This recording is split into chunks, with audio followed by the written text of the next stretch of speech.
ये कहानी है सुनीता की। सुनीता 6 साल की एक अपाहिज लड़की है। उसकी माँ कमला दूसरों के घरों में झाड़ू पोछे का काम किया करती थी। सुनीता के पिताजी बनवारी लाल एक नंबर के शराबी हैं। पूरा दिन शराब के नशे में टुन्न रहते हैं।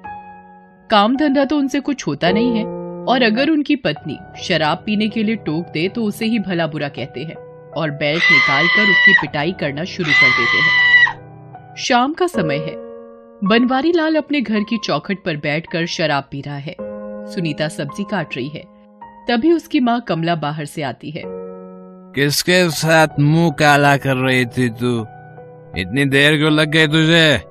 अरे कुछ करते धरते तो हो नहीं, कम से कम मुंह से तो अच्छा बोला करो। सुनीता की बात सुनकर बनवारी लाल गुस्से में उसे एक थप्पड़ खींचकर मारता है। सच बोला तो मिर्ची लग गई तुम्हें? पूरा दिन नशे में रहते हो, कुछ पता चलता है कि किससे बोल रहे हो, क्या बोल रहे हो? नशे में रहता हूँ, हर रहता हूँ नशे में। तेरे बाप का क्या जाता है इसमें है? देखो, बाप का नाम मत लो। लूंगा। बोल क्या करेगी? बोल। देख रहा हूँ बहुत जबान चल रही है तेरी। जबान खींचने में मुझे 1 सेकंड नहीं लगेगा, 1 सेकंड। और तुम्हें आता क्या है? फिर बोला तूने? आज तो तेरे पगार का दिन था ना। चल चल सारे पैसे निकाल, चल पैसे। नहीं दूंगी पैसे। अब तो एक फूटी कौड़ी नहीं दूंगी तेरी शराब के लिए। लोग सही कहते हैं, सही कहते हैं लोग। लातों के भूत जो है वो बातों से नहीं मानते हैं। ये कहकर बनवारी लाल फिर से कमला की पिटाई करने लगता है। सुनीता अपनी माँ को बचाने के लिए आती है, लेकिन बनवारी लाल उस बेचारी पर भी दया नहीं करता और उसे जोर से धक्का मार देता है। उसके सिर से खून बहने लगता है। वो बेहोश हो जाती है। फिर वो कमला के सारे पैसे छीनकर बाहर निकल जाता है। कमला तुरंत जाकर एक गिलास पानी लाती है और सुनीता के ऊपर छींटे मारती है। सुनीता, ए बेटी सुनीता, क्या हुआ बेटा? आंखें खोलो ना बेटा, बेटा आंखें खोलो ना। थोड़ी देर में सुनीता अपनी आंखें खोलती है। उसकी माँ उसे गले से लगा लेती है। तू क्यों बीच में आ गई? तुझे पता है ना, नशे में तेरे पापा जानवर हो जाते हैं, जानवर। तेरी पिटाई देखकर रोना आता है माँ। धीरे धीरे कैलेंडर पर सिर्फ डेट बदल रहे थे, लेकिन बनवारी लाल के अत्याचार की कहानी जस की तस थी। अब सुनीता 17 साल की हो गई थी। उम्र बढ़ने के साथ कमला थोड़ा बीमार रहती, लेकिन अगर वो कमाती नहीं तो बनवारी लाल की शराब कैसे आती? एक दिन कमला बहुत बीमार थी, इसलिए वो काम पर नहीं जा रही थी। ये देखकर बनवारी लाल का पारा चढ़ गया। फिर से बीमार पड़ गई तू? महीने में 20 दिन बीमारी का बहाना करके लेटी रहेगी तो मेरी दारू कहाँ से आएगी? बहाना नहीं कर रही, सिर घूम रहा है, हाथ पैर कांप रहे हैं। तेरे इस सिर घूमने के चक्कर में तेरी तनख्वाह कम आती है।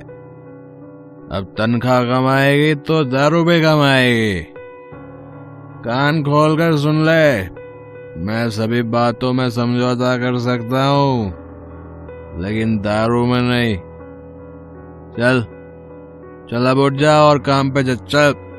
तुम्हें बात समझ नहीं आती क्या? कह रही हूँ तबीयत खराब है, फिर भी बेमतलब जिद किए जा रहे हो। रुक, तेरा इलाज मैं करता हूँ। इसके बाद बनवारी लाल वहाँ पास रखे डंडे से उसकी पिटाई करना शुरू कर देता है। सुनीता ये देखकर उसे बचाने आती है। बाबा, माँ को मत मारो ना, उनकी तबीयत सच में ठीक नहीं है। आप शराब पीना छोड़ क्यों नहीं देते हैं? लो, अब तेरे भी पंख निकल गए। रुक, तुझे भी बताता हूँ, रुक। बनवारी लाल ने अपनी अपाहिज बेटी को भी नहीं बख्शा, उसकी भी पिटाई कर दी। उसी शाम की बात है। बनवारी लाल शराब के नशे में बिल्कुल टल्ली होकर चारपाई पर पड़ा था। तभी उसके दरवाजे पर दिवाकर नाम का आदमी उसे पुकारता है। बनवारी लाल, अरे ओ बनवारी लाल।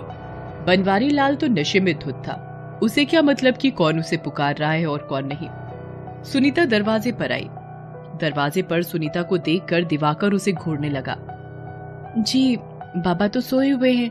आप कौन हैं? उनसे कुछ काम था क्या? काम? हाँ, काम था ना। बहुत जरूरी काम था। जब वो जागे तो कह देना कि दिवाकर आए थे। दिवाकर? अरे तू बहुत छोटी थी तभी मैंने गांव छोड़ दिया था, इसलिए तू मुझे नहीं पहचानती। मैं तेरे बाबा का दोस्त हूँ। दिवाकर बहुत ही बेशर्म किस्म का आदमी था। अपनी इसी बेशर्मी के कारण कई सालों पहले उसे गांव छोड़कर जाना पड़ा था। एक बार फिर से वो कुछ दिनों के लिए गांव लौटा था क्योंकि उसके पिताजी की तबीयत खराब थी। दूसरी ओर सुनीता ने बनवारी लाल को दिवाकर के आने के बारे में बता दिया था, लेकिन वो शराब के नशे में सब भूल गया। एक सप्ताह बाद दिवाकर की नजर बनवारी लाल पर पड़ी।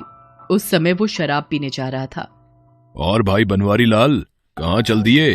कौन? अबे अब तू मुझे भूल गया? इतना बड़ा आदमी हो गया है तू।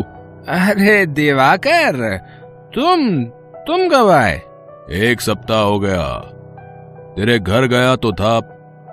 चल छोड़ ये सब, जा कहाँ रहा है? भाई अपनी तो मंजिल भी एक है, रास्ता भी एक। शराब पीने जा रहा हूँ। सुन, बहुत पी ली तुमने वो घटिया वाली शराब। चला, आज मैं तेरे को अंग्रेजी पिलाता हूँ और मस्त चिकन फ्राई भी।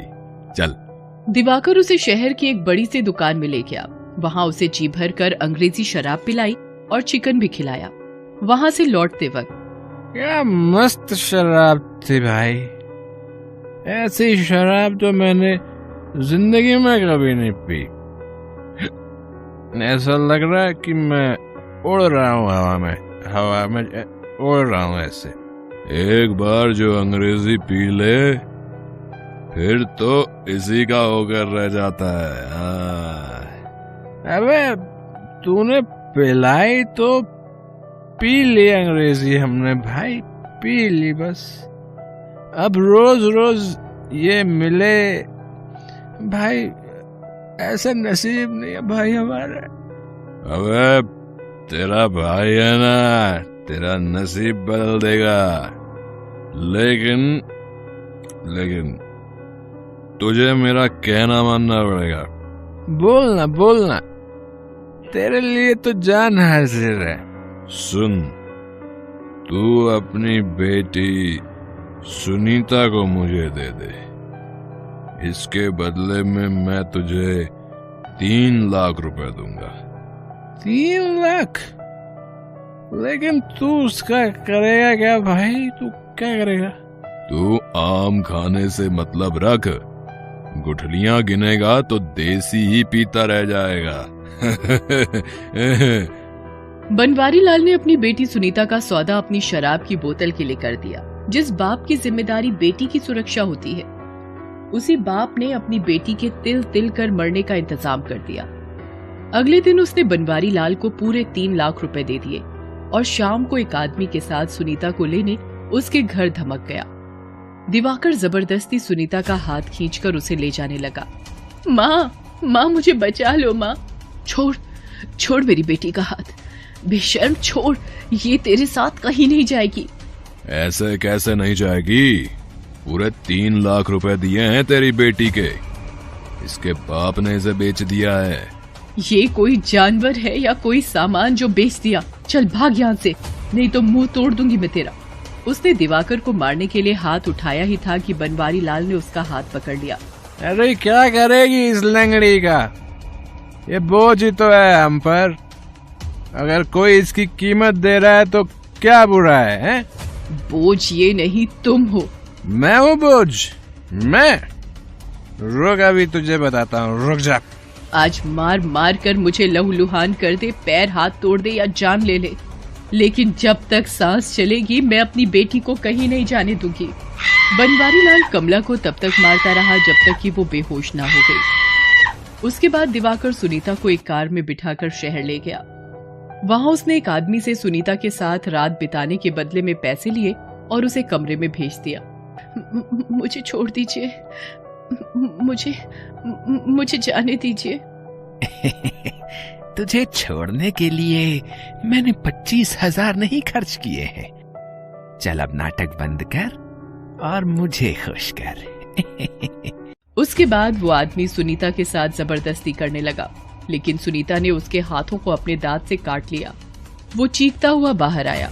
क्यों बे दिवाकर, रोकड़ा तो पूरा ले लिया, लेकिन बदले में ये नखरा करने वाली लड़की दे दी। क्या हुआ? वो तो हाथ ही लगाने नहीं दे रही। नहीं है ना सेठ? नहीं हो या पुरानी, मुझे उससे मतलब नहीं है। मैंने पैसे दिए हैं तो मजा भी तो चाहिए। रुकिए सेठ, मैं अभी उसका इलाज करता हूँ। उसके बाद दिवाकर कमरे के अंदर गया और ए लड़की, कान खोलकर सुन ले। तेरे बाप को पूरे 3 लाख दिए हैं तेरे बदले, इसलिए नाटक बंद कर और ग्राहकों को खुश कर, नहीं तो ये जो तेरी एक टांग बची है ना, वो भी नहीं रहेगी। ये धमकी देकर वो बाहर निकल आया।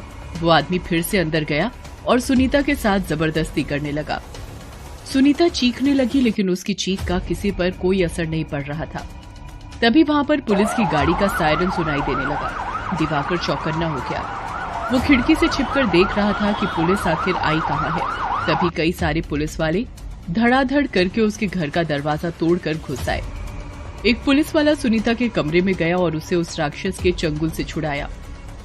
सुनीता ये सब देखकर आश्चर्यचकित रह गई। उसने बाहर देखा कि कई पुलिस वाले खड़े हैं और उनके साथ उसकी माँ भी है। वो लंगड़ाते हुए अपनी माँ के पास गई और उन्हें गले लगा लिया। माँ, मुझे यहाँ से ले चलो, ये लोग अच्छे नहीं हैं। अब तुम्हें किसी से डरने की जरूरत नहीं है। अब ये सभी जाएंगे सलाखों के पीछे। साहब, मुझे माफ कर दो साहब, मुझे माफ कर दो। औरतों को सामान समझकर बेचने खरीदने वालों के लिए कोई माफी नहीं है। बेटा, तेरे बाप को भी पुलिस ने गिरफ्तार कर लिया है। अब वो सारी जिंदगी चक्की पीसेगा। सुनीता अपनी माँ के साथ वापस घर लौट आई। उसके बाप और दिवाकर पर मुकदमा चला। अदालत ने उन्हें 12 साल जेल में रहने की सजा सुनाई। आज सुनीता अपनी माँ के साथ एक चाय की दुकान चलाती है, लेकिन हमेशा उसके दिमाग में ये बात आती है कि कब तक बेटियां यूं ही बाजार में सामान की तरह बिकती रहेंगी।